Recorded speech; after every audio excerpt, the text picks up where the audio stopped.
For 20 years, I took care of Aunt Beatrice, like she was my own mother.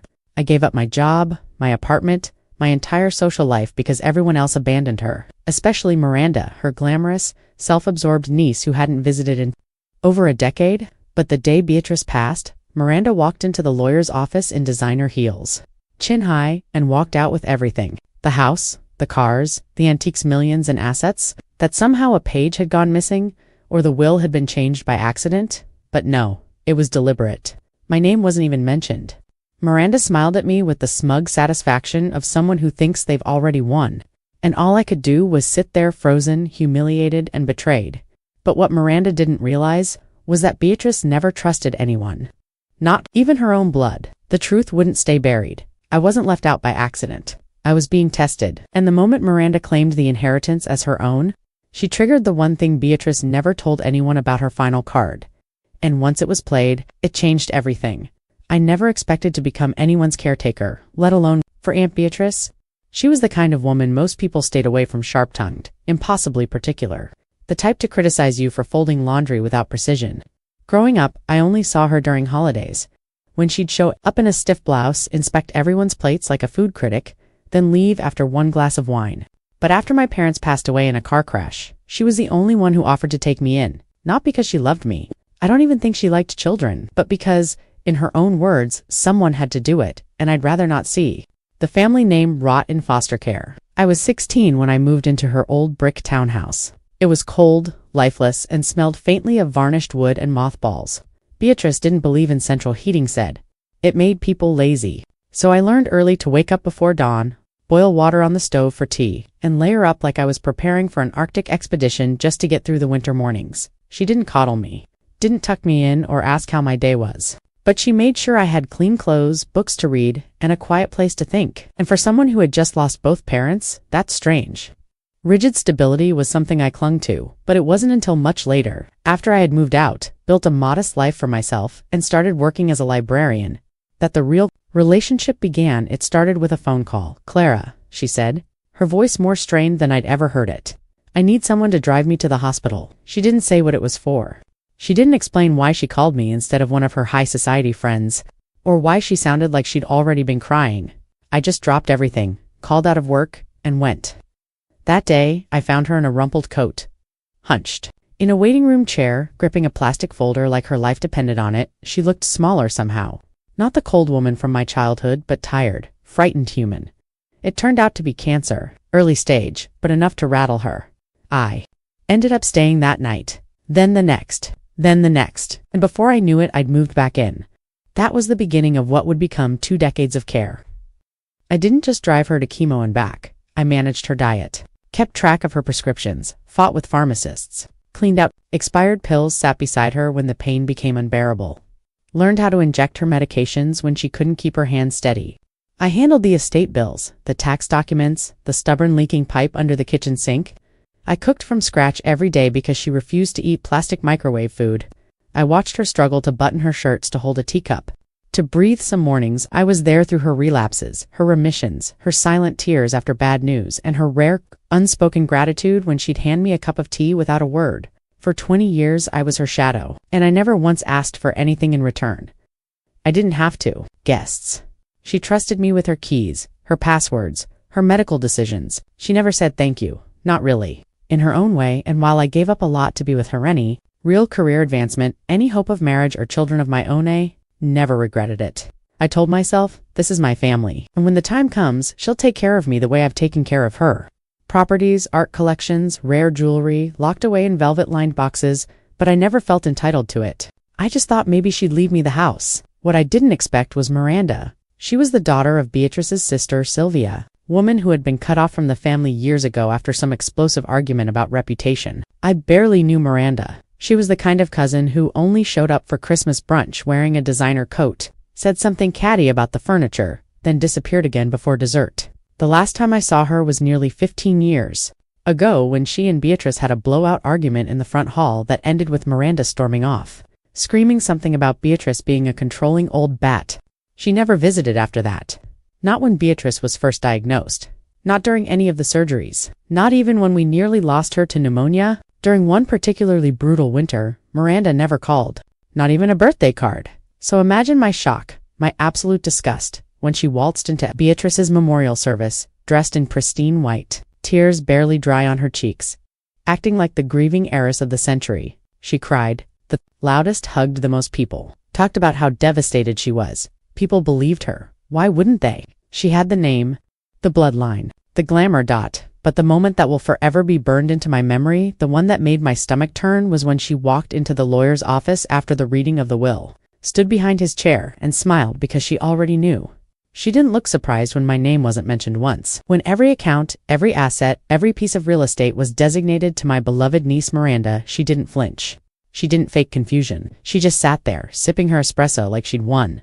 And in that moment, I realized, this wasn't just a coincidence. This wasn't Beatrice forgetting or losing her mind. This was a plan, but it wasn't hers, and Miranda had orchestrated every piece of it. Miranda always knew how to make people look the other way, while she did exactly what she wanted. She was the kind of woman who walked into a room and made everyone feel like they should be grateful just to be in her presence, always dressed to perfection, always armed with a polished smile and a compliment so slick you didn't realize it was an insult until hours later. Even as kids, she was the golden child, the one who got praised for straightening her posture while the rest of us were told to stop slouching. When she visited, Beatrice would pull out the good china, light the expensive candles, and insist on playing classical music in the background like they were expecting royalty. Meanwhile, I'd be scrubbing the kitchen floor or setting the table, while Miranda clicked around in heels too tall for a teenager, sipping imported juice like it was vintage wine. But it wasn't just about appearances. Miranda was smart, too smart, and calculated. She was the kind of person who didn't just think 3 steps ahead. She built the entire chessboard before you even knew there was a game being played. When she was 23, she married a venture capitalist 15 years her senior. They divorced 5 years later, and she walked away with half of his real estate holdings and a tidy monthly stipend. No prenup. The man claimed in court he had been emotionally manipulated and blindsided.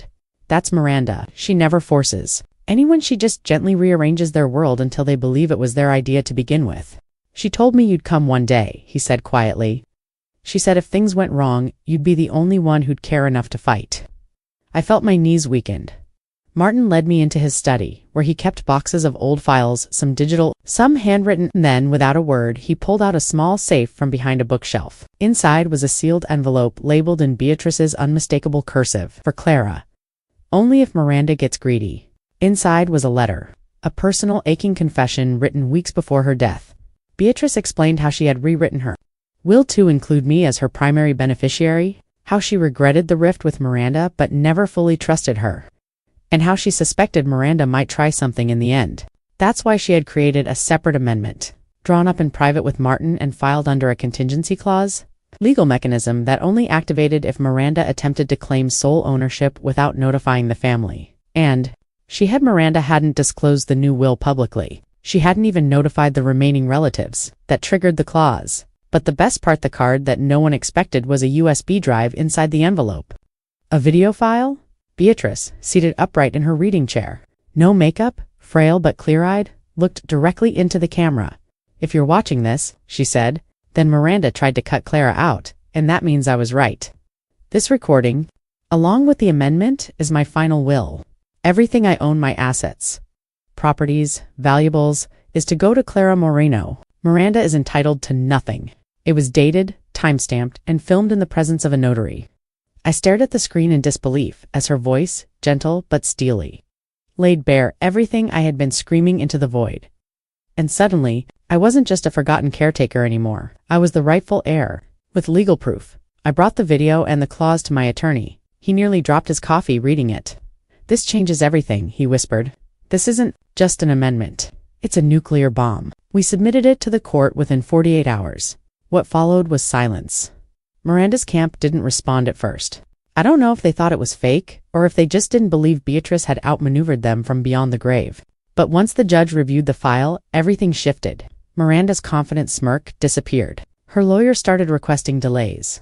Then came the panicked countersuits, the desperate attempts to claim Beatrice had been mentally unfit, that the video was fabricated. But Beatrice had prepared for that too. The video was verified. The notary confirmed everything, and Martin, bless him, testified on my behalf. By the time we stepped back into the courtroom, the tide had turned. I wasn't the outsider anymore. I was the woman who had cared, who had stayed, who had loved Beatrice enough to endure the worst parts of her, and the best. And Miranda.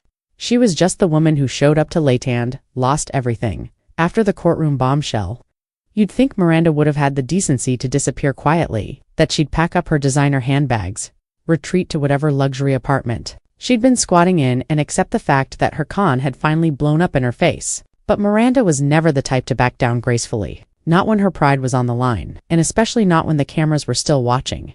It started within hours of the court ruling. The video of Beatrice's final statement had gone viral, of course. Someone from the courtroom had leaked it to a tabloid, probably thinking it would stir up interest in what was already shaping up to be the messiest family drama of the year. The footage was everywhere. Twitter threads broke it down frame by frame. TikTok commentators weighed in with dramatic reenactments and breathy narrations. Suddenly, I wasn't just a forgotten relative, I was trending. Caretaker Clara became the symbol of quiet loyalty, while Miranda earned herself a new nickname that clung to her like bad perfume, the air thief. At first, Miranda tried to ignore it. She kept posting filtered photos of herself on Instagram, all soft smiles and teacups, as if none of this was happening. She even captioned one post, "Let people think what they want. The truth always finds the light." But the comments beneath it told a different story. People weren't buying her act anymore. Every heart emoji was buried under a mountain of snake gifs, clown emojis, and people tagging the video of Beatrice's final words. So she shifted tactics. Suddenly, I was the problem again. Miranda launched her own truth campaign, complete with a glossy blog, a series of paid podcast interviews, and a YouTube channel titled Undoing the Lies. She spun a narrative that was so polished, so rehearsed, it almost fooled me for a second. She claimed Beatrice had been manipulated, that I had taken advantage of an old woman during her weakest moments, that I had somehow coerced her into rewriting the will. She brought up the fact that I wasn't a blood relative, said I had inserted myself into the family, called me an opportunistic caretaker with a savior complex. She cried during interviews, big theatrical sobs, said she just wanted to protect Beatrice's legacy, that I was tainting it with greed. One clip of her wiping her eyes with a silk handkerchief while whispering she brainwashed my aunt. She destroyed our family, racked up 500,000 views in a week, and the worst part? Some people believed her. They always do. It doesn't matter how much evidence you have. People love a good villain, and if you cry hard enough, and look pretty doing it, someone will always take your side. My inbox filled with hate mail. Strangers told me I was a fraud, that I'd stolen from a grieving niece, that I was abusing the sympathy of the internet to cash in on someone else's fortune. A few even went as far as sending me death threats. One woman messaged me a long paragraph detailing how I reminded her of her stepmother who stole her inheritance, and ended it with, "Women like you should rot." And through it all, I said nothing. Not because I didn't want to fight back, but because I didn't need to. I had already won the legal war. The estate was officially mine. The court had transferred every asset to my name, and Miranda's appeal had been dismissed on the grounds of falsified influence. The judge even added a note condemning her for deliberate obfuscation of legal procedure. But the real blow? Too, Miranda didn't come from the court. It came from Beatrice's foundation. You see, Miranda had repurposed Beatrice's name into a non-profit fronta. Hollow shell meant to keep her public image polished while funneling charitable donations into private luxuries. Beatrice's will had left clear instructions for the foundation to be preserved under specific guidelines, managed by a board of trustees Beatrice had personally appointed years ago. But when Miranda swept in, she fired the original members, replaced them with socialite friends, and began bleeding the fund dry. Once I took over the estate, those same original board members reached out to me. They had records, invoices, receipts, and the stories they told. Miranda had used foundation funds to charter private jets to climate change conferences she never attended. She hosted philanthropy dinners where most of the guests were C-list influencers and the wine cost more than the average family's rent. She had used the donation account to pay for spa treatments, handbags, even her dog's custom-made wardrobe. It was fraud. On paper, on tape, in her own signature, I handed everything over to the authorities. Within 2 weeks, the IRS opened an investigation. The foundation's assets were frozen. Miranda's lawyer dropped her. And suddenly, all those influencers who had smiled next to her on red carpets were deleting photos, posting vague captions about choosing better collaborators, pretending they had no idea who she really was. Miranda, for all her efforts to stay afloat, had just been dragged under by her own greed, and I still hadn't said a word. Not until I was invited to speak at a local event honoring caretakers in the community. I hadn't planned to accept, But something about it struck me. For years I had lived quietly. I had held my tongue, let people walk over me, let lies bury the truth because it was easier than confronting them. But now, I had something to say, not to Miranda, not to the media, to the women like me. So I went. I wore a simple black dress, no makeup, no jewelry, just myself. When I took the stage, I didn't talk about the inheritance. I didn't talk about Miranda. I talked about what it meant to give without expecting, about how the world will always find a way to punish quiet women, about how people don't see value in those who serve until it's convenient to applaud them. I told them the truth. That I spent 20 years thinking love meant sacrifice, and now I finally understood that real love never asks you to vanish for it. When I stepped off that stage, people didn't applaud for the money I had won. They applauded because they saw me, and after all the lies, the silence, the twisted headlines, finally I felt seen. That was the moment I knew Miranda could keep trying to rewrite the narrative all she wanted. But the truth? The truth was mine now, and the next chapter would be too. The dust hadn't even fully settled for Miranda's downfall when another letter from Beatrice's lawyer arrived, one I hadn't been expecting. It was thick, heavier than usual, and sealed in a dark burgundy envelope unlike the crisp white ones I'd been getting throughout the probate battle. I thought it was another formality, maybe some lingering paperwork from the estate. But inside was something entirely different. It wasn't addressed like the others. No Ms. Clara Wells in stiff, formal script. Just 2 words on a folded sheet of ivory paper. For Clara. Tucked inside was a handwritten note. It was unmistakably Beatrice's handwriting, sharp, elegant, a little wobbly in the later lines. My hands shook as I read it. If you're reading this, then it means Miranda's tried to take what doesn't belong to her and you've stopped her. Good. I always knew you would. But there's still something you don't know. Something I didn't trust to put in the will. There's more. Much more. And you deserve to know all of it. There was an address at the bottom. A storage unit. The letter continued, Unit 306. Locker 12. The key is inside the flower vase in the guest bedroom. You'll understand when you get there. For a moment, I just sat there, staring, trying to process what I'd just read. I had thought the last chapter was already written. I had thought the inheritance fight was over. But Beatrice had played one last move on. It was hidden in the shadows, waiting for the right moment to be uncovered. Later that evening, after digging around the vase in the guest room, I found the tiny bronze key wrapped in old tissue paper. It was cold in my palm, oddly heavy for its size. I tucked it into my jacket and drove straight to the storage facility. The building was old, tucked behind an auto repair shop and almost invisible from the main road. The sign above the entrance was cracked and missing letters. But the clerk at the front desk knew exactly what I was asking for. The moment I showed him the note, Unit 306, Locker 12, I stepped inside. The room smelled like dust and forgotten time. Rows of storage lockers lined the walls, some open and empty. Others locked with heavy chains. Locker 12 sat in the corner, untouched, with a small brass tag that read simply B. The key slid in easily. The lock clicked and inside was everything. Stacks of photo albums meticulously labeled. Journals, audio tapes, old letters bundled in twine. A locked cash box, jewelry I'd never seen before. And on top of it all, a leather-bound book with a single name embossed in gold, Miranda. I took it all home, barely breathing the entire ride. Once I was safe behind locked doors, I opened the book. What I found inside wasn't a scrapbook. It was a record. Detailed, ruthless. Beatrice had tracked everything. From the time Miranda was 16, Beatrice had been watching every loan she gave that went unpaid. Every fake business Miranda started and abandoned. Every lost heirloom that just so happened to resurface at pawn shops a week later. There were receipts, photos, even notarized statements from people who had been burned by Miranda. Over the years, one entry from 2012 stood out. She took the necklace. The one that belonged to my mother. Said she was borrowing it for a gala. Sold it 2 days later. Doesn't even remember doing it. And then, beneath that, I've stopped confronting her. It only fuels her lies. I'm collecting it all now. Quietly for Clara, because when the time comes, she'll know what to do with it. It was as if Beatrice had been preparing for war while pretending to sleep. The cash box held over $50,000.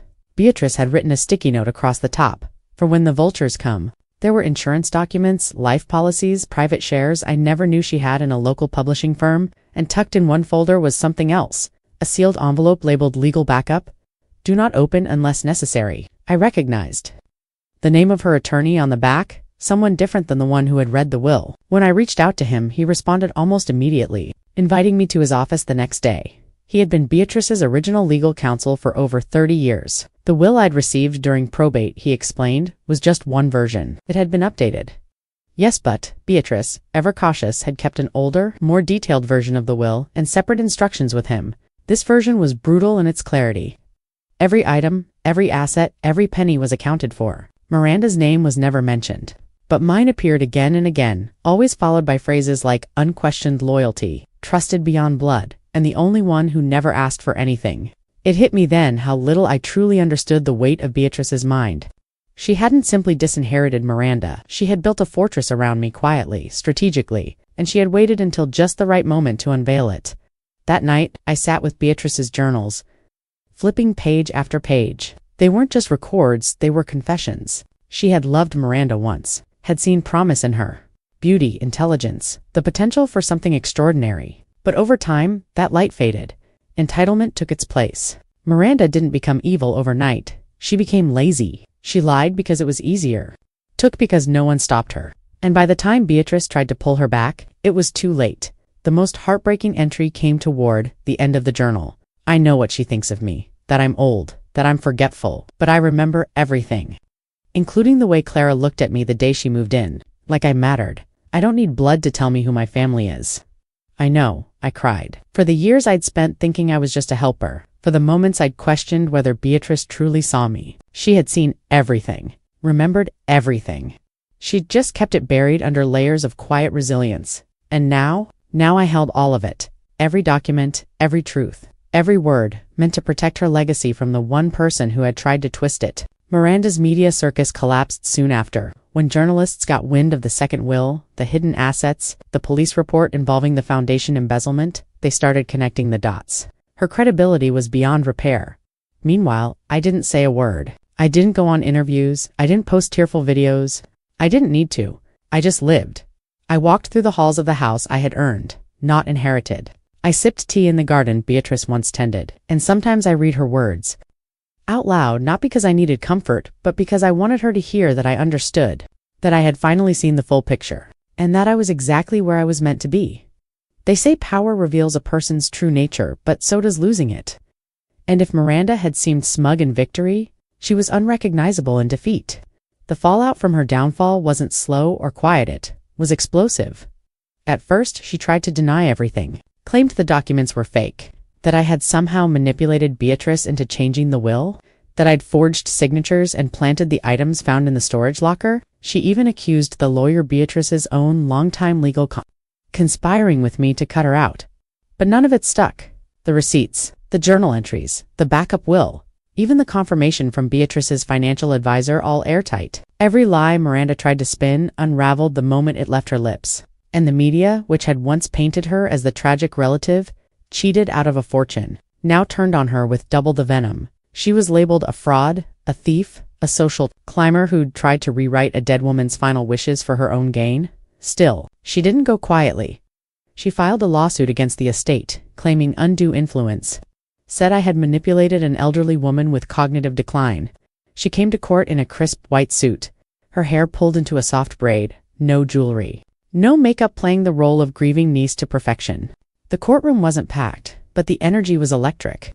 People from the town, curious onlookers, a few distant cousins who hadn't shown their faces in decades. They were all there to see if Miranda could somehow claw her way back. She couldn't. Not. With the evidence we had, the journals weren't just emotional ramblings. They were time-stamped, detailed, cross-referenced with receipts and reports. The financial advisor testified under oath that Beatrice was of sound mind until her final days. The lawyer confirmed the will's validity, the secondary version, and even shared a video that Beatrice had recorded just weeks before her passing. In it, she looked directly into the camera and said, "I want Clara to have everything, because Miranda has already taken too much. And if Miranda is watching this, I see you. I always did." The room went silent. The judge stared for a long moment, then quietly dismissed the case. Miranda stood, frozen, pale, and trembling. She didn't speak, just turned and walked out, her heels echoing in the hallway like the sound of a closing door. But that wasn't the end. People like Miranda don't vanish, they spiral. First, the social invites stopped coming. Then the brand collaborations. Her name, once associated with luxury and influence, became toxic. Sponsors cut ties. Her PR team dropped her. She tried pivoting, claimed she was misunderstood, said cancel culture had gone too far. Nobody bought it, and worse. Her finances. once kept afloat by Beatrice's generosity, were now exposed as a house of cards. She had debts, loans, credit maxed out.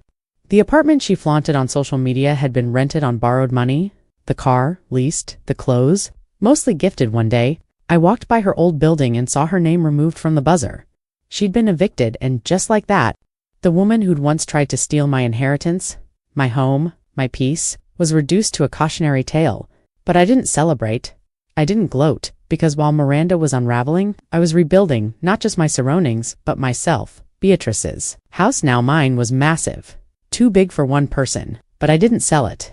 Instead, I turned it into something Beatrice would have loved, a community. I opened the doors to women like me, caretakers, single mothers, women pushed aside by their families, people who had been made to feel invisible. We created something rare, a place of peace. We called it Bee's House, a halfway home for women starting over.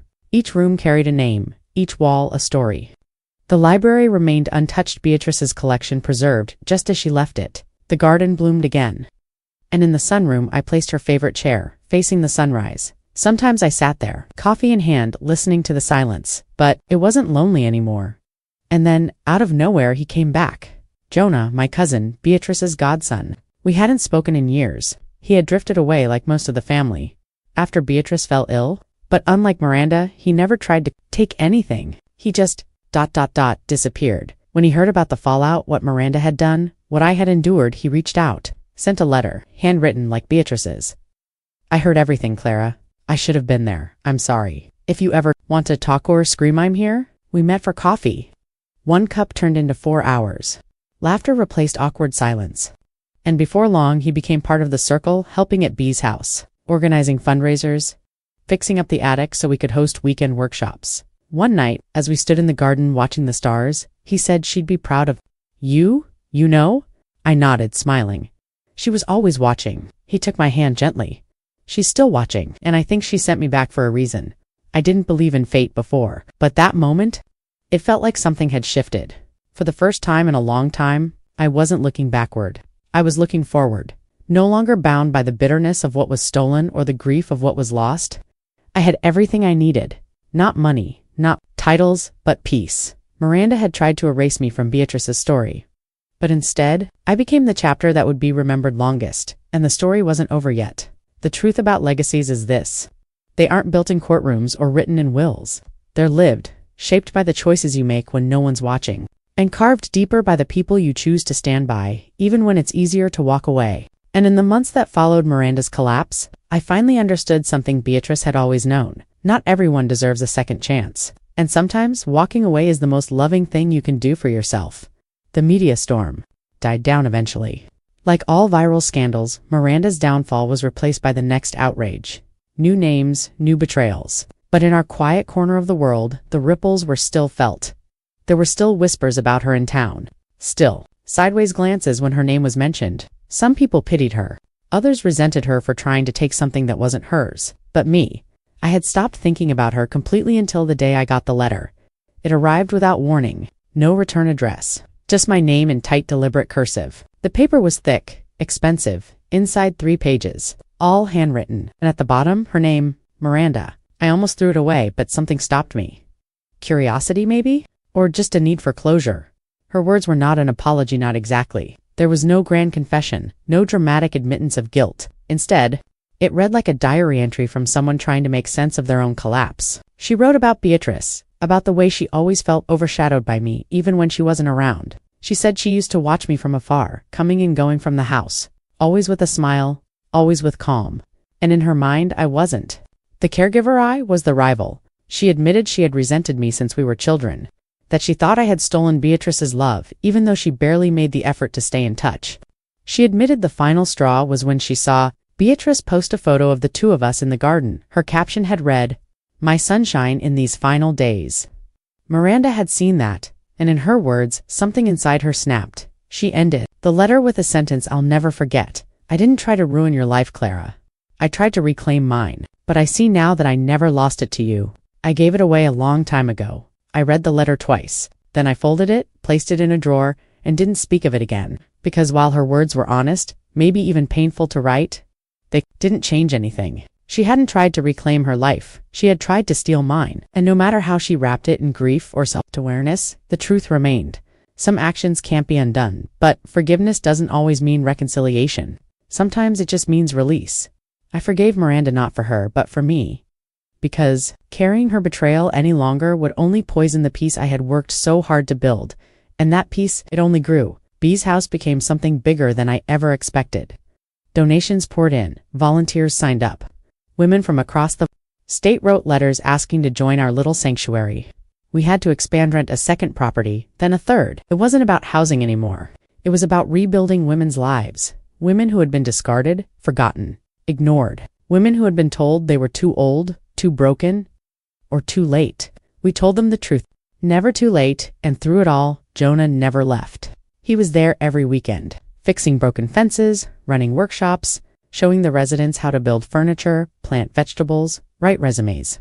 He never pushed, never asked for anything. Just stayed until one day he did ask. It was raining. We were inside sipping tea, sorting through donation boxes. He looked at me quietly and said, "Would you ever want to leave this place?" Just for a little while, I smiled. "Why, you planning a jailbreak?" He laughed. "Maybe," I just thought. "Maybe you'd like to see the world with someone who sees you." My heart stuttered. I hadn't thought of leaving. Hadn't imagined I would ever want to. But in that moment with him, the idea didn't scare me. It excited me. So we planned. A trip small, at first 2 weeks, then another, then more. Before long, we had passports full of stamps, pictures full of sunrises, and journals full of laughter. And every time we came home, B's house was waiting. Stronger than before, years passed, my hair turned silver. The garden grew taller, Miranda's name faded from the town's memory. Jonah and I built a life full of quiet joy, of love that didn't demand sacrifice, but gave space instead. Then one day, I received another letter. This one wasn't from Miranda. It was from her daughter. I didn't even know she had one. Her name was Elise. She introduced herself in careful, respectful words. Said she'd been raised mostly by her father, far from the drama of the past. She said she had recently learned about everything about Beatrice, the inheritance, the lawsuit, the house. She'd found the letter Miranda wrote to me, tucked away in a box after her mother passed from a long, quiet illness. She said her mother never got over what happened. Not really. That even at her lowest, she kept a photo of Beatrice by her bed. That she spoke of me with regret, often, and Elise. She wasn't writing to rekindle the fight. She just wanted to know who Beatrice really was. Not the figure from court documents or tabloid headlines, but the woman who had meant so much to both of us. She asked if I would ever be willing to talk. Just once, I sat with the letter for days. Then I called Jonah. "What do you think I should do?" He thought for a moment, then answered the same way he always did, gently. "But truthfully, I think she's trying to understand her mother. The way you once tried to understand Beatrice. Maybe that's enough reason." So I agreed. One meeting. One coffee, and when I met Elise, I was shocked not by her resemblance to Miranda, though that was striking, but by her spirit. She didn't carry the same bitterness, the same hunger for validation. She was grounded, curious, kind. We talked for hours, and when we parted, she hugged me not as a stranger, not as a rival, but as someone who wanted to learn from the past. Rather than rewrite it, that's when I knew the story really had ended. The bitterness, the loss, the battle over what I was owed had all led me to this moment. Not just vindicated, not just victorious, but whole. Beatrice didn't just leave me an inheritance. She left me a purpose, a legacy. And in honoring that, I found a life far richer than anything Miranda could have imagined. The final card had been played, but the winning hand was mine all along.